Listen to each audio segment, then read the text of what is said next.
AP అసెంబ్లీలో ప్రశ్నోత్తరాలలో భాగంగా పాఠశాలలో ప్రహరీల నిర్మాణం, డిఎస్సిపై సభ్యులు అడిగిన పలు ప్రశ్నలకు విద్యాశాఖ మంత్రి నారా లోకేష్ సమాధానమిచ్చారు. మంత్రి గారు నారా లోకేష్ గారు. అధ్యక్ష, ఇప్పుడే అదితి గజపతిరాజు గారు, బండారు శ్రావణి గారు, శిరీష గారు, సింధూరారెడ్డి గారు ఈరోజు ఈ ప్రహరీ గోడల గురించి మారటం జరిగింది. అధ్యక్ష ఇక్కడ చాలా స్పష్టంగా 3 విషయాలు చెప్పదలుచుకున్నాను.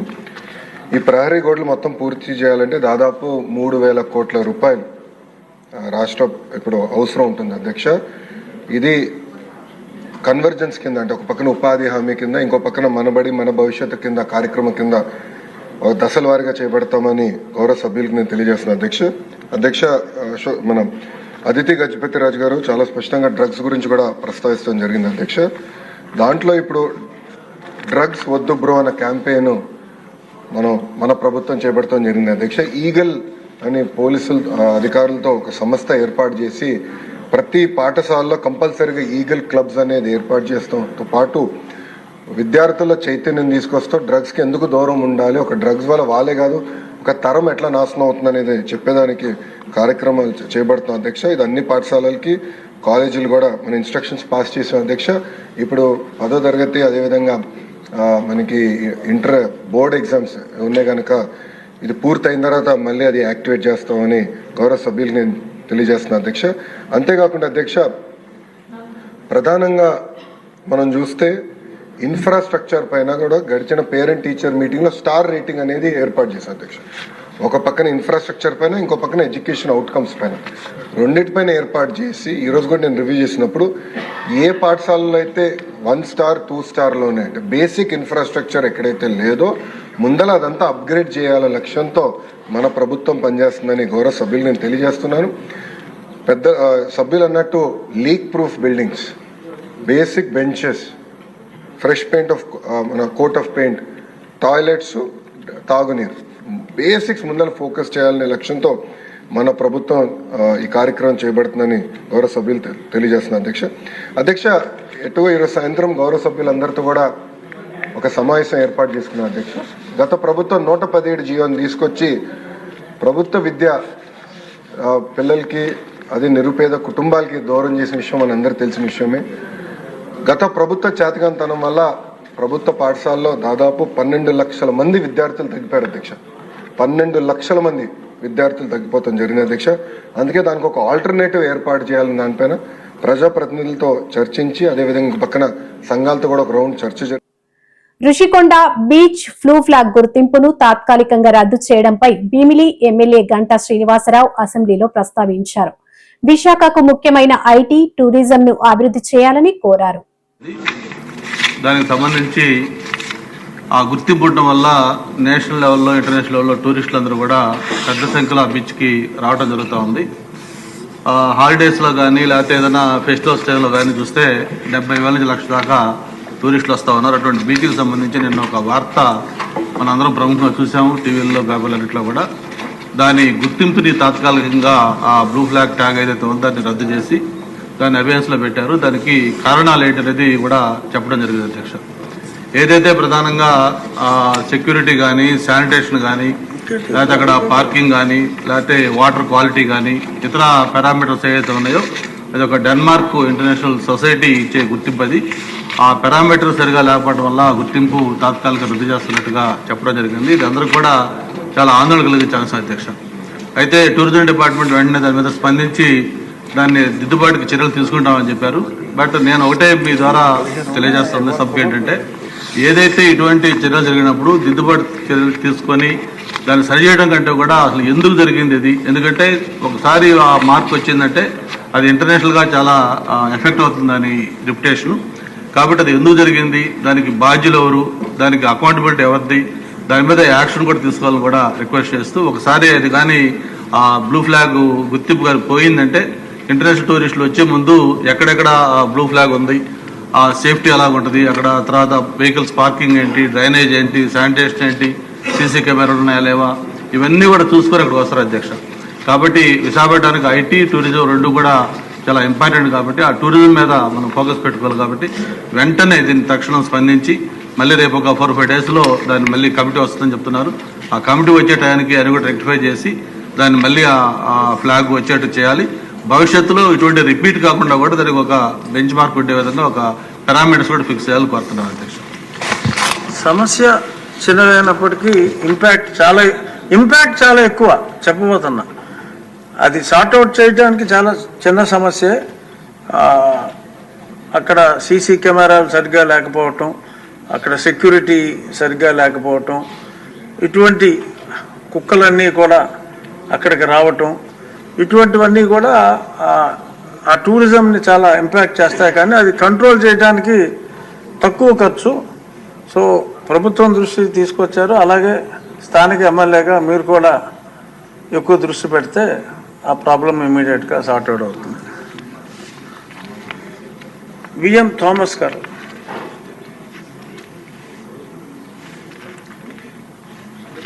అధ్యక్ష, మాది రూరల్ ఏరియా అధ్యక్ష. రాజ్యాంగం మీద ప్రయాణం చేసే అందరినీ సమానంగా చూడవలసిన ముఖ్యమంత్రి చంద్రబాబు వైఎస్ఆర్సీపీ వాళ్లకు ఏ పనులు చేయొద్దని చెప్పడం విద్వేషాలను రగిల్చడమే. చంద్రబాబు కూటమి పార్టీలకు మాత్రమే ముఖ్యమంత్రి వైసీపీ నేత అనంత వెంకటరామిరెడ్డి అన్నారు. చిత్తూరు జిల్లాలో చంద్రబాబు నాయుడు గారు మాట్లాడుతూ వైఎస్ఆర్ కాంగ్రెస్ పార్టీ వారికి ఏవైనా కానీ పనులు చేస్తే పాముకు పాలు పోసినట్లే అని చెప్పేసి కూడా కామెంట్ చేయడం జరిగింది. దాన్ని మేము ఖండిస్తున్నాం కూడా.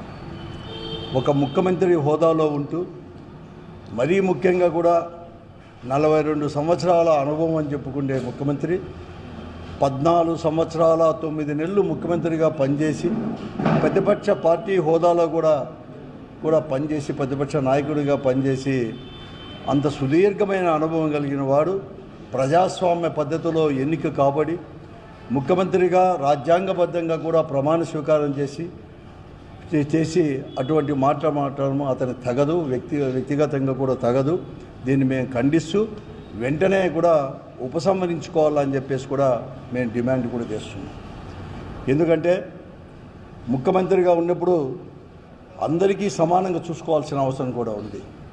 కానీ ముఖ్యమంత్రి కేవలం కొద్ది మంది కంటే నేను అడుగుతూ ఉన్నాను చంద్రబాబు నాయుడు గారిని, మీరు ముఖ్యమంత్రి మీ తెలుగుదేశం పార్టీను, జనసేన, భారతీయ జనతా పార్టీ వారికి మాత్రమే నీకు ముఖ్యమంత్రి, లేకపోతే మీకు ఓటు వేసిన వారికి మాత్రమే ముఖ్యమంత్రి, మిగతా ప్రజలకు మీరు ముఖ్యమంత్రి కాదా అని చెప్పి నేను అడుగుతూ ఉన్నాను. చాలామంది కూడా ముఖ్యమంత్రులు అయ్యారు ఈ భారతదేశంలోనే, ఆంధ్రప్రదేశ్కే కాదు. ఏ ముఖ్యమంత్రి కూడా ఇట్లా మాట్లాడలేదు. ఈయన చంద్రబాబు నాయుడు గారు మాత్రమే ఇటువంటి మాట్లాడారు. ఇదే జగన్మోహన్ రెడ్డి గారు ముఖ్యమంత్రిగా అయినప్పుడు కూడా వెంటనే కూడా సంక్షేమ కార్యక్రమాలు అందిస్తూ ఒకే ఒక మాట చెప్పారు. అధికారులకు కూడా చాలా స్పష్టంగా అధికారికంగానే ముఖ్యమంత్రి హోదాలోనే ప్రతి సంక్షేమ కార్యక్రమం కానీ ఏది కానీ అందరినీ సమానంగా చూడండి. ఎవరైనా కానీ వైఎస్ఆర్ కాంగ్రెస్ పార్టీకి సంబంధించిన నాయకుడు కానీ కార్యకర్త కానీ లేకపోతే ప్రజాప్రతినిధి కూడా వారు ఓటు వేయలేదు కాబట్టి వారికి అందించవద్దండి అని ఏనాడు కూడా అడగలేదు. ఏనాడు కూడా అటువంటి చేయొద్దండి, తప్పకుండా కూడా అందరినీ సమానం చూసి ఇవ్వండి అని చెప్పిన ముఖ్యమంత్రి జగన్మోహన్ రెడ్డి గారు అయితే చంద్రబాబు నాయుడు గారు ఇలా చెప్పడం ఇది మొదటి తూరు కూడా కాదు. 2016-17 సంవత్సరంలో అనుకున్నాను ఇతను ముఖ్యమంత్రిగా ఉన్నప్పుడు ఇదే మాట అన్నాడు, మేము వేసిన రోడ్లపైన ఈ వైఎస్ఆర్ కాంగ్రెస్ పార్టీ వాళ్ళు ఎలా నడుస్తారు అని చెప్పేసి మాట కూడా అన్నాడు. కాబట్టి అతను ఇలా మాట్లాడడం కూడా తగదు. ఇతని కుమారుడు లోకేష్ గారు చాలా రాజ్యాంగేతర శక్తులుగా కూడా ఈరోజు కూడా చేస్తున్నారు. రాజ్యాంగబద్ధంగా ప్రమాణ స్వీకారం చేసి అందరినీ సమానం చూడుకోకుండా లోకేష్ గారు ఏమో రెడ్ బుక్ రాజ్యాంగం ప్రకారం నడుస్తాము అని చెప్పి అంటున్నాడు. ఈ కక్షపూరితమైన రాజకీయాలని కూడా ఈ రాష్ట్రంలో కూడా చేస్తూ ఇప్పటికే చాలామందిని ఇతర పార్టీ వారిని సోషల్ మీడియా అని చెప్పేసి ఎప్పుడో 4 సంవత్సరాల కిందట 5-10 సంవత్సరాల కిందట కూడా కేసులు పెట్టి వాళ్ళకు అధికారం ఉందని చెప్పేసి ఈరోజు తీసుకొని వచ్చేసి జైళ్ళకు పంపించే పరిస్థితి కూడా ఈరోజు కక్షపూరితమైన రాజకీయాలు కూడా ఈ రాష్ట్రంలో కూడా చేస్తున్నారు. కాబట్టి ఇది చాలా కూడా తగదు. నేను చంద్రబాబు నాయుడు గారికి నేను అడుగుతూ ఉన్నాను. ఈరోజు మీరు చేస్తూనే ఆ రోజే మేము అందరూ కూడా అనుకుంటే మీరు ఉండిందురా అని చెప్పి నేను అనుకున్నాను. కానీ ఎవరు కానీ అట్లా అనుకోలేదు. చాలా విషయాల్లో కూడా కడకు మీ వ్యక్తిగతంగా కూడా ఇదే రాజశేఖర రెడ్డి గారు ముఖ్యమంత్రిగా ఉన్నప్పుడు బాలకృష్ణ గారు శాసనసభ్యుడిగా ఉండి కూడా అక్కడ కానీ ఇంట్లో ఏదో జరిగితే దాన్ని ఏనాడు కూడా రాజకీయంగా చూడలేదన్నమాట. గత ప్రభుత్వ హయాంలో గంజాయి సాగు రవాణా విచ్చలవిడిగా జరిగిందని ఏపీ హోంశాఖ మంత్రి అనిత అన్నారు. అసెంబ్లీ సమయంలో గంజాయి డ్రగ్స్ ను నియంత్రించేందుకు తీసుకుంటున్న చర్యలపై సభ్యులు అడిగిన ప్రశ్నలకు ఆమె సమాధానమిచ్చారు. Helping hand as MLAs to the Honorable Home Minister. Then only there would be a comprehensive solution. Courier కంపెనీల మీద నిఘా వేయాల్సిన అవసరం ఉంది. దాంతో పాటు మెడికల్ షాప్స్ మీద సీరియస్ రైట్స్ చేయాల్సిన అవసరం ఉంది. వాళ్ళు ఏ విధమైన బిల్లులు లేకుండా వీటిని తెచ్చుకుంటున్నారు. కాబట్టి ఇది పెద్ద సమస్య. ఇప్పుడు ఏంటంటే గాంజా అంటే ఒక చోట కూర్చొని చేయడం అవుతుంది. ఇదేముంది, ఒక ఇంజెక్షన్ తీసేసుకొని పెట్టుకుంటే ఆ రోజుకి అయిపోయా. దాదాపు దీని మీద కొన్ని వేల మంది పిల్లలు ఎఫెక్ట్ అవుతున్నారు. అది కూడా దారిద్ర్య రేఖన కింద ఉన్న పిల్లలు, పని చేసుకున్న పిల్లలు, డబ్బులు లేని పిల్లలు, వీళ్ళు దాని మీద అడిక్ట్ అవుతున్నారు. దానివల్ల చాలా సమస్యలు పెరుగుతున్నాయి. అధ్యక్ష అనిత గారు అన్ని ప్రశ్నలకి సమాధానం. అధ్యక్ష, గౌరవ సభ్యులు గల్లా మాధవి గారు, రెడ్డప్ప మాధవి గారు, శ్రావణ్ గారు అందరూ కూడా చాలా అంటే ఇప్పుడు ఈ గాంజాని ఎలా నిరోధించాలి, గాంజా మీద ఉక్కు పదం ఎలా మోపాలి అనే దాని మీద చాలా సీరియస్గా డిస్కషన్ కూడా జరిగింది అధ్యక్ష. దీని మీద మన గవర్నమెంట్లోకి వచ్చిన వెంటనే, ఎన్డీఏ కూటమి గవర్నమెంట్ ఏర్పడిన వెంటనే ఫస్ట్ ఆఫ్ ఆల్ గౌరవ ముఖ్యమంత్రి గారు డిపార్ట్మెంట్ వాళ్ళందరితోని కూడా కూర్చొని ఈ గాంజా ఎక్కువగా ఉండటం వల్ల లాస్ట్ గవర్నమెంట్లో ఈ గాంజా డ్రగ్స్ వినియోగం కానీ రవాణా కానీ విపరీతంగా అయిపోవటం, ఎక్కడైనా గాంజా దొరికినా డ్రగ్స్ దొరికినా దానికి సెంటర్ పాయింట్ ఆంధ్రప్రదేశ్ అవ్వడం లాస్ట్ గవర్నమెంట్లో మనం చూసాం. దీని నేపథ్యంలో ఫస్ట్ ఆఫ్ ఆల్ ఈ క్రైమ్ రేట్ని తగ్గించాలి అంటే ఈ గాంజాని అరికట్టాలి, అదేవిధంగా డ్రగ్స్ని అరికట్టాలి అనే ఏకైక ఉద్దేశంతో గౌరవ చంద్రబాబు నాయుడు గారు సీఎం గారు ఒక ఏర్పాటు చేసుకుని ఈగల్ అని ఒక సపరేట్గా ఒక వింగ్ని కూడా ఏర్పాటు చేయడం జరిగింది అధ్యక్ష. దానికి ఆంధ్రప్రదేశ్ ప్రభుత్వం కూడా జీవోఎంఎస్ నెంబర్ 145 మొన్నకు ఇచ్చారు అధ్యక్ష. మొన్న బడ్జెట్లో కూడా ఈగల్కి సపరేట్గా ఒక బడ్జెట్ని కూడా కేటాయించారు అధ్యక్ష. ఒక ఐజీ లెవెల్ ఆఫీసర్ని, డిఐజీ లెవెల్ ఆఫీసర్ని ఏర్పాటు చేసి ఒక టీంని ఏర్పాటు చేయడమే కాకుండా ప్రతి జిల్లాలోని కూడా ఈగల్ టీమ్స్ని ఏర్పాటు చేయడం, అదేవిధంగా నార్కోటిక్ పోలీస్ స్టేషన్స్ని ప్రతి జిల్లాలో సుమారుగా 26 జిల్లాల్లోని కూడా అధ్యక్ష నార్కోటిక్ కంట్రోల్ సెల్స్ని ఏర్పాటు చేయడం కూడా జరిగింది అధ్యక్ష. ఇందాక మన సభ్యులు మాట్లాడుతున్నప్పుడు 11,000 ఎకరాల నుంచి మనకు 100 ఎకరాల వరకు రావటం అనేది సంతోషంగా ఉంది అని చెప్పారు. దీన్ని కూడా ఎలా కంట్రోల్ చేయాలి, దానికి సంబంధించిన ప్రతి ఇన్ఫర్మేషన్ కూడా డిపార్ట్మెంట్ వాళ్ళ దగ్గర ఉంటుందని చెప్పారు అధ్యక్ష. అది ఉండటానికి నిజంగా ఒక 20 హాట్స్పాట్లను కూడా ఈగల్ టీం అదేవిధంగా డిపార్ట్మెంట్ వాళ్ళందరూ కూడా ఐడెంటిఫై చేశారు అధ్యక్ష. సుమారుగా మనం చూసుకుంటే అధ్యక్ష నెంబర్ ఆఫ్ విలేజెస్ చూసుకుంటే దగ్గర 7 విలేజెస్లో అధ్యక్ష 375 అంటే మండలాల్లో 7 మండలాల్లో 375 విలేజెస్లో ఈ హాట్స్పాట్స్ని గుర్తించి కల్టివేషన్ చేయకుండా తీసుకునే బాధ్యతను కూడా తీసుకున్నారు అధ్యక్ష. ఒక ఎగ్జాంపుల్ చెప్పాలి అధ్యక్ష, 359 ఫ్యామిలీస్ ఇందులోని గత కొన్ని సంవత్సరాలుగా వీళ్ళు హ్యాబిచువల్ అఫెండర్స్ అధ్యక్ష. కల్టివేషన్ చేస్తూనే ఉంటారు. ఎంతమంది చెప్పనేయండి, ఎన్ని చేయనియండి, వాళ్ళు అక్కడ కల్టివేషన్ చేస్తూనే ఉంటారనమాట. మన గవర్నమెంట్ వచ్చిన తర్వాత 359 ఫ్యామిలీస్ని కూడా ఐడెంటిఫై చేసి వాళ్ళకి ఆల్టర్నేట్ క్రాప్స్ ఇచ్చి ఈ సంవత్సరం ఒక ప్లాంట్ కూడా వేసుకునే పరిస్థితి లేకుండా వాళ్ళని మోటివేట్ చేసుకుని వాళ్ళు మన కంట్రోల్లో పెట్టుకునే పరిస్థితి వచ్చింది అధ్యక్ష. దీనికి చెప్పేది ఏంటంటే ఏ రకంగా తగ్గించారు 11,000 ఎకరాల నుంచి 100 ఎకరాల వరకు అని చెప్పడానికి ఇది ఒక ఎగ్జాంపుల్గా చెప్తున్నాం అధ్యక్ష. సుమారుగా ఈ గంజాయి సాగు చేసిన తర్వాత ట్రాన్స్పోర్టేషన్ కూడా చూసుకుంటే అధ్యక్ష మనకి మిగతా రాష్ట్రాల నుంచి ఈ మధ్య కాలంలో మనం గాంజా పట్టుకున్నాం అధ్యక్ష. దగ్గర 40,088 కిలోల గంజాయిని మనం పట్టుకున్నాం అధ్యక్ష. 564 వాహనాలను జప్తు చేయడం జరిగింది అధ్యక్ష. అంటే సుమారుగా మనం చూసుకుంటే అధ్యక్ష మన దగ్గర కల్టివేషన్ కన్నా ఈ చుట్టుపక్కల రాష్ట్రాల నుంచి మన దగ్గరకు వచ్చే ట్రాన్స్పోర్టేషన్ చాలా ఎక్కువగా ఉంది అధ్యక్ష. దీని నేపథ్యంలో ఇమీడియట్ గా హోంశాఖ అదేవిధంగా ఈగల్ టీం వాళ్ళు కలిపి ఒక ఇంటర్ స్టేట్ కోఆర్డినేషన్ మీటింగ్ కూడా ఏర్పాటు చేసుకోవడానికి అదేవిధంగా ఒక సెల్ను కూడా ఏర్పాటు చేసుకోవడానికి కూడా నిర్ణయించుకున్నాం అధ్యక్ష. దాని మీద ఆల్రెడీ స్టేట్ లెవెల్ కమిటీ కూడా ఒకటి ఫామ్ అయింది అధ్యక్ష. సిఎస్ గారి ఆధ్వర్యంలో ఒక స్టేట్ లెవెల్ కమిటీ అదేవిధంగా మనకి డిస్ట్రిక్ట్ లెవెల్ కమిటీస్ కూడా ఇందులో ఉన్నాయి అధ్యక్ష. డిస్ట్రిక్ట్ మెజిస్ట్రేట్ మనకి ఆధ్వర్యంలో మన ఎస్పీ గారు చైర్మన్ గా ఉండి ఒక కమిటీ కూడా ఏర్పాటు చేసుకోవడం జరిగింది అధ్యక్ష. అంటే ఇవే కాకుండా అధ్యక్ష సుమారుగా ఇప్పుడు ఇందాక మన రెడ్డప్ప మాధవి గారు అదేవిధంగా మన గల్లా మాధవి గారు చెప్పినప్పుడు ఏదైతే స్కూల్స్లోనే ఎక్కువగా ఈ గాంజాయి అన్నది వినియోగం ఎక్కువగా అయింది, ఈ గాంజా కూడా విపరీతంగా మార్పు చెందింది అధ్యక్ష. గాంజాలో కూడా డ్రై గాంజా అని, లిక్విడ్ గాంజా అని, వీళ్ళు కొంత గాంజా పర్సెంటేజ్ ఇప్పుడు ఏదైతే నాకు మొన్న ఒక టీచర్ కూడా ఒక గ్లూకి సంబంధించిన ఒక ఫోటో పెట్టారు అధ్యక్ష. ఆ గ్లూకి సంబంధించింది ఎక్కువ పిల్లలు వాడుతున్నారు, అదేంటో ఒకసారి చెక్ చేయించండి అని కూడా నాకు కూడా పంపించడం జరిగింది అధ్యక్ష. ఈ గ్లూస్ కానీ పెయిన్ కిల్లర్స్ అంటే రూపం మార్చుకొని గాంజాయికి ప్రత్యామ్నాయంగా గాంజాయితో కలిసినవి ఇవన్నీ కూడా తీసుకురావడం జరిగింది అధ్యక్ష. దీనిని ఎట్టి పరిస్థితుల్లోని గ్రౌండ్ లెవెల్ నుంచి కూడా మనం క్లియర్ చేయాలి అని ఒకే ఒక ఉద్దేశంతో ఎస్పెషల్లీ గౌరవ విద్యాశాఖ మంత్రి నారా లోకేష్ గారి ఆధ్వర్యంలో ఈరోజు స్కూల్స్లో కూడా ఈగల్ టీమ్స్ని ఏర్పాటు చేసుకోవడం జరిగింది అధ్యక్ష. దానికి సపరేట్గా ఒక జీవో కూడా ఇవ్వడం జరిగింది అధ్యక్ష. మెమో నెంబర్ 271473/MS/2025 మొన్న 10th ఫిబ్రవరిన ఇది సర్క్యులర్ కూడా జారీ చేయడం జరిగింది అధ్యక్ష. దీన్ని బట్టి స్కూల్స్లోని కూడా ఈగల్ టీంని ఏర్పాటు చేయడం, ఈగల్ టీం ద్వారా చిన్నపిల్లలకి కూడా అవేర్నెస్ క్రియేట్ చేయడం, ఎవరైనా ఇటువంటి బారిన పడి వాళ్ళు ఇబ్బంది పడే పరిస్థితులు కానీ అవతల వాళ్ళు ఇబ్బందులు పెట్టే పరిస్థితి కానీ వస్తే ఆ ఇన్ఫర్మేషన్ కనీసం టీచర్స్కి ఇవ్వడం, హెచ్ఎంకి ఇవ్వడం, వాళ్ళని డీఅడిక్షన్ సెంటర్లోకి కూడా వాళ్ళని పంపించి ఏర్పాటు చేయడం, ఇదంతా ఒక ప్రొసీజర్ ప్రకారం చేయడానికి ఈ రోజు అసెంబ్లీలో గిరిజన సమస్యలపై సమాధానం చెప్పిన ఎమ్మెల్యే గుమ్మడి సంధ్యారాణి 4 మండలాలు మాత్రం పార్వతీపురం మన్యం జిల్లాకు వచ్చాయి అధ్యక్ష. అంటే పాలకొండ మాత్రమే వచ్చింది కాబట్టి 4 వచ్చాయి. మిగిలిన 20 మొత్తం అన్ని 20 మండలాలకి అది ఐటీడీ అధ్యక్ష. 20 మండలాల కంటే మిగిలిన 16 మండలాలు శ్రీకాకుళం జిల్లాలో ఉన్నాయి అధ్యక్ష. అంటే వివిధ నియోజకవర్గాల్లో ఉన్నాయి అధ్యక్ష. అయితే ఏ సమస్య వచ్చినా గిరిజనుల సేతంపేటకి వెళ్లాల్సి వస్తుంది అధ్యక్ష. అయితే గత 2 ఏళ్లుగా వీళ్ళందరూ కూడా మాకు ప్రత్యేకంగా ఐటీడీఏ కావాలి అని గత ప్రభుత్వానికి కోరడం కూడా జరిగింది అధ్యక్ష. అయితే మిలియాపుట్లో ఐటీడీ ఏర్పాటు చేయాలని అప్పటి సభ్యులు రెడ్డి శాంతి గారు, అలాగే మందస్సులో ఏర్పాటు చేయాలని సేదర్ అప్పలరాజు గారు ఇద్దరు కూడా దెబ్బలాడుకుంటూ దాన్ని ఎక్కడా పెట్టనివ్వకుండా ఆపుకున్నారు అధ్యక్ష. అయితే చివరికి అది ఎక్కడ ఏర్పాటు చేయలేదు, అలాగే గిరిజనులకు అన్యాయం చేసుకుంటూ వచ్చారు అధ్యక్ష. విభజన జరిగిన నాటికి ఐటీడీఏలో జిల్లా సప్లాన్ మండలాల వైపు కనీసం కళ్ళెత్తి చూడలేదు అధ్యక్ష. ఒక్క పైసా ఎక్కడ ఇవ్వలేదు అధ్యక్ష. ఎక్కడ సప్లాన్ మండలాలకు కానీ అక్కడ ఉన్నటువంటి ఐటీడీఏ నిధులు ఎక్కడ ఒక్క పైసా కూడా ఖర్చు పెట్టలేదు అధ్యక్ష.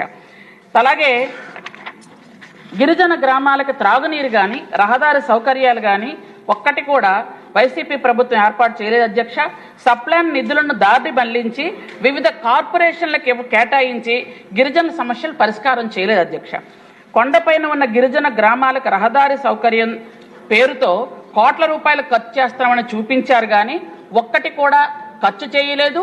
మొదలుపెట్టిన వాటిని పూర్తి చేయలేదు. మొదలు పెడితే మధ్యలో ఆపేశారు అధ్యక్ష.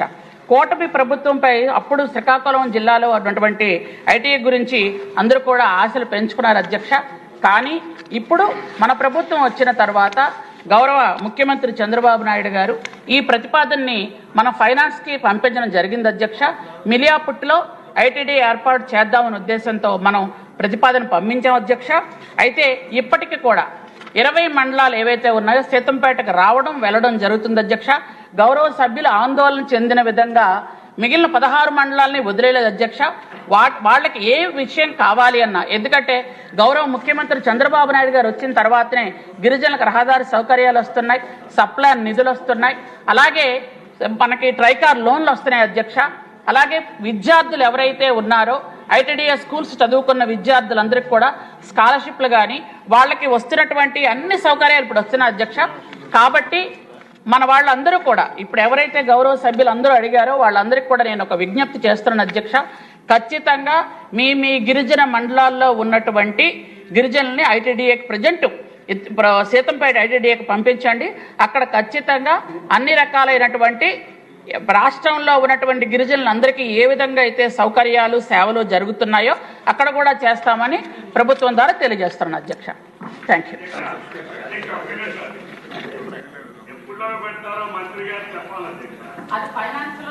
తండ్రి లేనటువంటి పిల్లల్లాగా ఉన్నారు అధ్యక్ష. నెక్స్ట్ ఫైనాన్షియల్ ఇయర్ ఏదో చెప్పండి అధ్యక్ష. ఫైనాన్స్ లో ప్రజెంట్ ఉంది అధ్యక్ష. ఫైనాన్స్ రేపు అనౌన్స్ చేస్తే రేపు ఇచ్చేస్తాం అధ్యక్ష. సమస్య కేశవ్ గారి మీద పెట్టారా?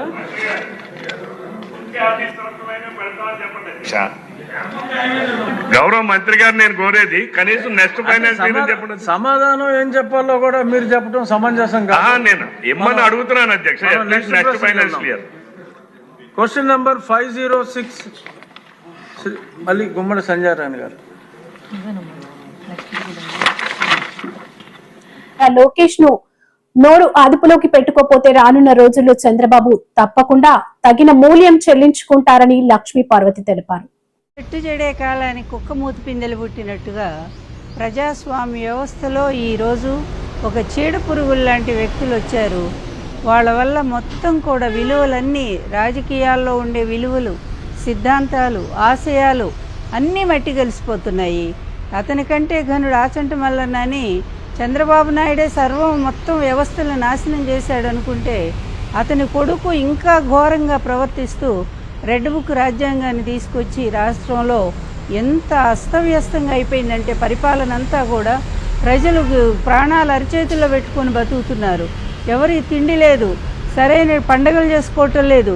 ఇంత ఘోరమైన పరిపాలన చరిత్రలో, రాజకీయాలు పుట్టాక చరిత్రలోనే ఇంత ఘోరమైనటువంటి పరిపాలన చూడలేదని ప్రజలందరూ కూడా విమర్శిస్తున్నటువంటి ఈ పరిస్థితుల్లో, అదిగాక ఎవరు వాళ్ళ తప్పుల్ని వేలెత్తి చూపిస్తే వాళ్ళందరినీ పట్టుకుపోయి జైల్లో పెట్టడం, నిజంగా జరుగుతున్న దారుణాలు వీళ్ళ ప్రభుత్వం వచ్చిన దగ్గర నుంచి రాకముందు నుంచి కూడా ఈ రెడ్ బుక్ రాజ్యాంగాన్ని అమలు చేస్తూ వైఎస్ఆర్ కాంగ్రెస్ పార్టీ మరి కార్యకర్తల్ని, అభిమానుల్ని, నాయకుల్ని అందరినీ కూడా ఇష్టం వచ్చినట్టు దొంగ కేసులు, అక్రమ కేసులు పెట్టి ఎప్పుడో 5 ఏళ్ల నాడంట ఆయన అన్నారంట. మరి వాళ్ళు కులమెత్తి మొన్ననే కదా ఏబి వెంకటేశ్వరరావు ఎంత ఘోరంగా తిట్టాడో రెడ్లని, అదేవిధంగా కమ్మ కులాన్ని ఎంత పొగుడుకున్నాడో, మరి అలాంటి వ్యక్తులు ఓపెన్గా కులాన్ని పెట్టి విమర్శిస్తూ మాట్లాడినటువంటి వ్యక్తుల మీదేమో ఏ కేసులు లేవు. అదేవిధంగా అంతకుముందు లోకేష్ అలాగే తిట్టాడు. ఎన్నిసార్లు జగన్మోహన్ రెడ్డిని ఇష్టం వచ్చినట్లుగా పట్టాభి మొదలుకొని, వంగలపూడి అనిత మొదలుకొని, అతి దారుణంగా జనసేన నాయకులు మొదలుకొని భయంకరంగా భారతమ్మ గారిని, విజయమ్మ గారిని, అదేవిధంగా జగన్మోహన్ రెడ్డి గారిని సీఎంగా ఉండగానే అన్ని భయంకరమైన తిట్లు తిట్టారే, మరి మీ మీద ఎన్ని కేసులు పెట్టాలి అంటే ఈరోజు వ్యవస్థను మీరు ఆఖరి కోర్టు వ్యవస్థను కూడా మీరు తప్పుదారి పట్టించే విధంగా మీ మీద పెట్టిన కేసులు ఏమీ రాకుండా మీరు చేసుకుంటున్నారు. రాష్ట్రాన్ని లూటీ చేశారు. ఈరోజు మరి పాపం ఎప్పుడో అది అన్యాయము, ఇదంతా ఒకే వర్గానికి మరి అవార్డులు ఇస్తున్నారు. అందువల్ల ఈ అవార్డు నేను తీసుకోనంటాం తప్పేమన్నా ఉందా? అసలు భారతరత్న ఇచ్చినటువంటి వాళ్ళు కూడా తిరస్కరించారు భారతదేశంలో. ఎందుకంటే ఈ ప్రభుత్వం ఇచ్చేటువంటి అవార్డులు మాకు అక్కర్లేదు, ఈ ప్రభుత్వం సరైన పరిపాలన నిర్వహించటం లేదని. అలాగే పద్మశ్రీలు, మరి పద్మభూషణ్లు, ఇలాంటివన్నీ ఆఖరికి ఎస్ జానకి గారు కూడా తిరస్కరించారు ఆమెకి పద్మభూషణ్ వస్తే.